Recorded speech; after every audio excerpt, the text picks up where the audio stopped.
Hello friends, আসসালামু আলাইকুম। কেমন আছেন সবাই? আশা করি সবাই অনেক ভালো আছেন। রোমান এডিট চ্যানেলে আপনাকে স্বাগতম। বন্ধুরা, আজকে আমি দেখাবো অ্যাডোব ফটোশপ সফটওয়্যার ইউজ করে কিভাবে ক্লোন সোর্স মেনুকে কাজে লাগাবেন সে বিষয়ে।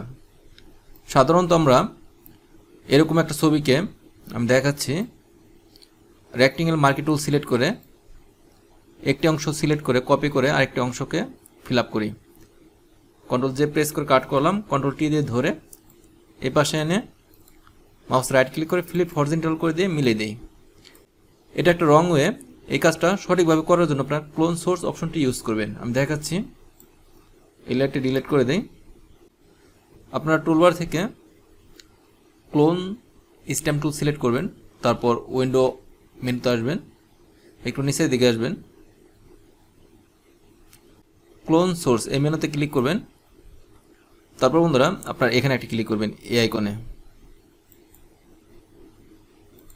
একটু জুম করে নিচ্ছি। অল্টার চেপে আপনারা এখানে একটি ক্লিক করবেন, তারপর অল্টার ছেড়ে দিয়ে মাউস ড্র্যাগ করে আমি এই কানটা কপি করে নিচ্ছি।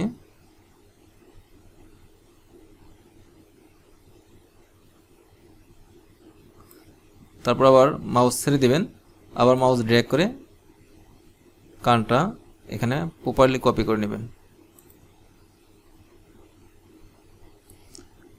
এখানে মাউস ড্র্যাগ করে মুছে দিচ্ছি।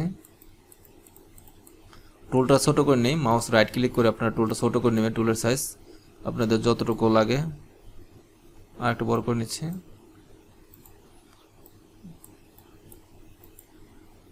এই পাশটা মুছে দিচ্ছি। দেখতে পাচ্ছেন বন্ধুরা, কানটা ডুপ্লিকেট হয়ে গেছে। একটু জুম আউট করি।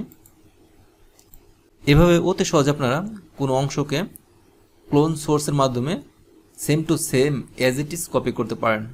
আমার এই টেকনিকটি ভালো লাগলে ভিডিওতে একটি লাইক দেবেন, আর আপনি যদি আমার চ্যানেল নতুন দর্শক হয়ে থাকেন প্লিজ আমার চ্যানেলটি সাবস্ক্রাইব করে পাশে থাকবেন। কথা হবে নেক্সট ভিডিওতে। সে পর্যন্ত সবাই ভালো থাকবেন। আল্লাহ হাফেজ।